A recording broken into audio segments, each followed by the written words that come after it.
अस्सलामुअलैकुम दोस्तों, मैं हूं शाहिद। आप देख रहे हैं शाहिद डोगर टेक। दोस्तों, उम्मीद करता हूं कि आप सब लोग खैरियत से होंगे। दोस्तों, हमारा लास्ट टॉपिक था सेकंड टॉपिक इलेक्ट्रिक करंट के बारे में। आज हमारा टॉपिक है थर्ड टॉपिक। आज हमारा तीसरा टॉपिक होगा, थर्ड लेसन होगा। तो आज का हमारा टॉपिक है कंडक्टर के बारे में। What is conductor? कंडक्टर क्या है? दोस्तों, आप लोगों को कंडक्टर लफ्ज़ में बहुत सारी चीज़ें आपके माइंड में आती होंगी जो कि आपने रोज़मर्रा ज़िंदगी में सुनी होंगी, लेकिन ये कंडक्टर हम बेसिक्स ऑफ इलेक्ट्रिकल के अंदर पढ़ रहे हैं। बेसिक्स ऑफ इलेक्ट्रिकल में कंडक्टर कोई और मायने रखता है। दोस्तों, कंडक्टर की अगर मैं डेफिनेशन लिखूँगा, ये मेरी कंडक्टर की डेफिनेशन है। ऐसे तमाम मटेरियल्स जिनमें से करंट आसानी से गुजर जाए, वो तमाम मटेरियल क्या कहलाएंगे? कंडक्टर कहलाएंगे, जिसको उर्दू में हम मौसल भी बोलते हैं। मौसल मीन के जिसमें से करंट आसानी से गुजर जाए। हम इंग्लिश वर्ड को ही यूज़ करेंगे दोस्तों। अगर हम उर्दू लैंग्वेज के अंदर भी पढ़ते हैं तो हम कंडक्टर ही पढ़ते हैं, और इंग्लिश में भी हम कंडक्टर ही बोलते हैं। तो दोस्तों, कंडक्टर अगर कहीं पे इलेक्ट्रिकल फील्ड के अंदर कंडक्टर का लफ्ज़ आ जाता है तो उसमें कौन सा मटेरियल होगा जिनमें से करंट आसानी से गुजर जाए? वो तमाम मटेरियल, वो कोई भी मटेरियल हो सकता है। वो पानी भी हो सकता है, वो आपका कोई ठोस मटेरियल भी हो सकता है, आपकी धातें भी हो सकती हैं, बहुत सारी चीज़ें हो सकती हैं। वो तमाम मटेरियल्स जिनमें से करंट आसानी से गुजर जाए। तो दोस्तों, अभी हम वो तमाम मटेरियल देखेंगे कि जिनमें से करंट आसानी से गुजर सकता है। पानी, अगर वो खालिस नहीं है, अगर पानी के अंदर नमकियात हों तब वो कंडक्टर होगा। अगर वो खालिस पानी होगा जिसका फार्मूला होता है H2O। अगर दोस्तों पानी एक ऐसी चीज़ है, अगर ये बिल्कुल खालिस हो जिसका फार्मूला H2O है, तो इसमें से फिर बिजली नहीं गुजरेगी।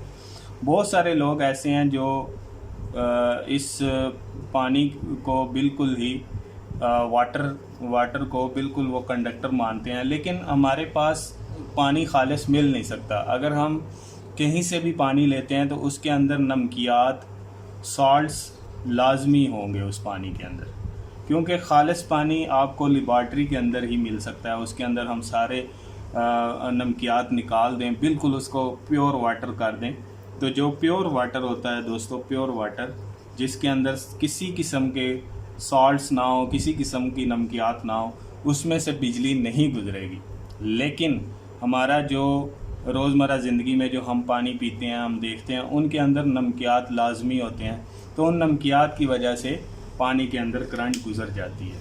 तो दोस्तों, ये चीज़ भी आपको पता होनी चाहिए कि प्योर वाटर के अंदर आपकी बिजली नहीं गुजरती। इसलिए पानी को हम कंडक्टर ही शुमार करते हैं, क्योंकि हमारे पास जितना भी पानी होता है उसके अंदर नमकियात लाजमी होते हैं। करूँ तो दोस्तों, सोना बहुत ही खालिस कंडक्टर है। इसके अंदर जो मटेरियल पाए जाते हैं, सोने के अंदर जो कंडक्टर मटेरियल्स पाए जाते हैं, वो ऐसे हैं दोस्तों कि वो हर हमारे कंडक्टर मटेरियल से सबसे टॉप के ऊपर होते हैं। हमारी जो महंगी घड़ियाँ होती हैं दोस्तों, रॉलेक्स की या आपकी और बहुत सारी कंपनीज़ हैं जो वॉचेस बनाती हैं, उनके अंदर जो वायर इस्तेमाल होती है वो गोल्ड की होती है। दोस्तों, ये गोल्ड कंडक्टर कभी भी ख़राब नहीं होता, तो इस वजह से इसको बहुत कम यूज़ किया जाता है, कॉस्टली होता है, बिल्कुल भी हम इस्तेमाल नहीं कर सकते। इसके अलावा चांदी है, इसको भी हम इतना इस्तेमाल नहीं करते। तो हमारा सबसे ज़्यादा इस्तेमाल होने वाला जो कंडक्टर मटेरियल है वो कॉपर है, और कॉपर को हम बहुत ज़्यादा तादाद के अंदर हम अपनी मोटर्स के अंदर, हम अपनी अप्लाइंसेस के अंदर कॉपर को इस्तेमाल करते हैं। उसके बाद इस्तेमाल होने वाला सिल्वर मटेरियल है दोस्तों। तो दोस्तों, अभी हम देखेंगे कि ये कंडक्टर मटेरियल्स जो हैं, इनके अंदर से ही करंट क्यों गुजरती है। वो ऐसी कौन सी वजह है कि मेरा जो कंडक्टर मटेरियल है उसके अंदर से करंट आसानी से गुजर जाती है। और दूसरी बड़ी वजह कि मेरा जो कंडक्टर है दोस्तों, जो कॉपर है, ये अच्छा क्यों है, सिल्वर अच्छा क्यों नहीं है। सिल्वर में प्योरिटी कंडक्टर मटेरियल की ज़्यादा क्यों नहीं है? सोने के अंदर बहुत ज़्यादा कंडक्टिविटी ज़्यादा क्यों है? चांदी के अंदर क्यों नहीं है? दोस्तों अभी हम कंडक्टर मटेरियल्स के बारे में हम थोड़ा डेप्थ के अंदर जाते हैं। तो दोस्तों मैं उसी एटम की बात करता हूँ। मैं कंडक्टर मटेरियल के एटम को लेता हूँ। अगर मैं कंडक्टर मटेरियल जैसे मैं कंसीडर करता हूँ, दोस्तों आप लोगों ने गौर से देखना है। मैंने 3 एटम और डिफरेंट टाइप्स के 3 एटम के ज़र्रात लिए हैं। ये मेरा एटम है दोस्तों, ये मेरा न्यूक्लियस है और ये बैरूनी शेल है, मदार है। और इसके बैरूनी शेल के अंदर सबसे आखिरी जो शेल होगा, इसमें बहुत ज़्यादा शेल भी होते हैं दोस्तों। मैंने एक इसलिए बनाया कि हम एग्जाम्पल के तौर पे हम इनको देख रहे हैं, हम एग्जाम्पल ले रहे हैं, हम सपोज कर रहे हैं कि ये मेरा सोने का एटम का मटेरियल है, ये कॉपर का मटेरियल है, ये सिल्वर का है। तो सोने के आउटर मोस्ट शेल में, सबसे बैरूनी शेल में अगर मैं देखता हूँ तो एक इलेक्ट्रॉन है दोस्तों। ये मेरा इलेक्ट्रॉन है, ये मेरा इलेक्ट्रॉन है, ये एक इलेक्ट्रॉन है। सोने में एक इलेक्ट्रॉन है दोस्तों मेरा, कॉपर के अंदर 2 इलेक्ट्रॉन है दोस्तों, और सिल्वर के अंदर 3 इलेक्ट्रॉन है दोस्तों। अभी दोस्तों एक चीज़ आपने देखनी है कि हम कंडक्टर की जब डेफिनेशन पढ़ते हैं कि ऐसे तमाम मटेरियल जिनमें से करंट आसानी से गुजर जाए। तो दोस्तों देखो, इस मटेरियल के अंदर एक इलेक्ट्रॉन है। अगर मैं इस एक इलेक्ट्रॉन को इस शेल से निकालने की कोशिश करूं तो मैं इजीली एक इलेक्ट्रॉन को निकाल लूँगा, बशर्ते कि 2 इलेक्ट्रॉन और 3 इलेक्ट्रॉन के। दोस्तों एक मैं एग्जांपल देता हूँ। एक कमरे में एक लड़का बैठा हुआ है और मैं बाहर से 10 लड़कों को भेजता हूँ कि वो जो क्लास के अंदर बैठा हुआ एक लड़का है उसको बाहर निकालना है। तो दोस्तों वो 10 लड़के उस बैठे हुए एक लड़के को इजीली क्लास से बाहर ले आएंगे। अगर वो थोड़ी सी रेजिस्टेंस पेश करेगा तो उसको वो उठा के ले आएंगे। दोस्तों अगर उन्हीं 10 लड़कों को मैं कमरे के अंदर भेजता हूँ और कमरे के अंदर 2 इलेक्ट्रॉन हैं, और 2 लड़के बैठे हुए हैं, तो उन 10 लड़कों के लिए 2 लड़कों को निकालना एक लड़के से ज़्यादा मुश्किल होगा। वो 2 लड़कों को थोड़ी ज़्यादा मुश्किल से निकालने की कोशिश करेंगे। इसी तरह 3 लड़कों को अगर निकालना होगा तो और ज़्यादा ताकत और ज़्यादा रेजिस्टेंस पेश करेंगे 3 लड़के उन 10 लड़कों के लिए। तो सेम लाइक दोस्तों इसी तरह इलेक्ट्रॉन होते हैं, जब वो अपने शेल को छोड़ते हैं तो उनके लिए हमें एनर्जी देनी पड़ती है। जब हम एनर्जी देते हैं, जब हम वोल्टेज प्रेशर देते हैं, तो एक इलेक्ट्रॉन इजीली निकल जाता है, अपने शेल को छोड़ लेता है। इसी वजह से वो जो एक इलेक्ट्रॉन रखने वाला मटेरियल कंडक्टर होता है वो सबसे अच्छा कंडक्टर होता है, बशर्ते कि 2 इलेक्ट्रॉन वाले से, बशर्ते कि 3 इलेक्ट्रॉन वाले से।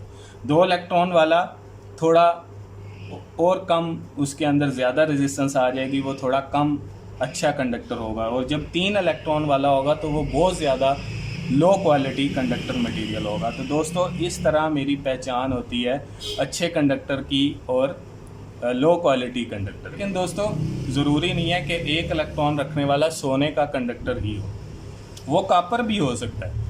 वो हमारा प्योरिटी कॉपर के अंदर भी हो सकती है, वो हमारी प्योरिटी किसी और मटेरियल के अंदर भी हो सकती है।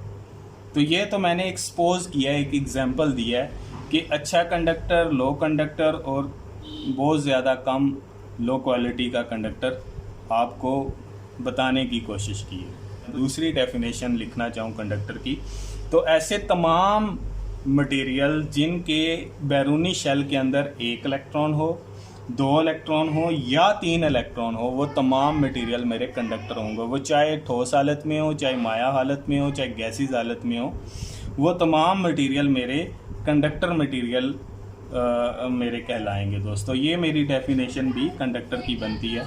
2 डेफिनेशन है दोस्तों। पहली डेफिनेशन हमने पढ़ी थी कि ऐसे तमाम मटेरियल जिनमें से करंट आसानी से गुजर जाए, और दूसरी डेफिनेशन जिनके बैरूनी शेल में 1 इलेक्ट्रॉन हो, 2 इलेक्ट्रॉन हो या 3 इलेक्ट्रॉन हो, वो मटेरियल भी मेरे कंडक्टर मटेरियल कहलाएंगे।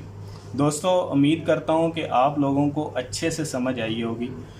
मेरी दुआ है कि अल्लाह ताला आपको हर किस्म की मुसीबत परेशानी से दूर रखे। दोस्तों अपना ढेर सारा ख्याल रखें और ढेर सारी दुआओं के बाद आपसे इजाज़त चाहूँगा।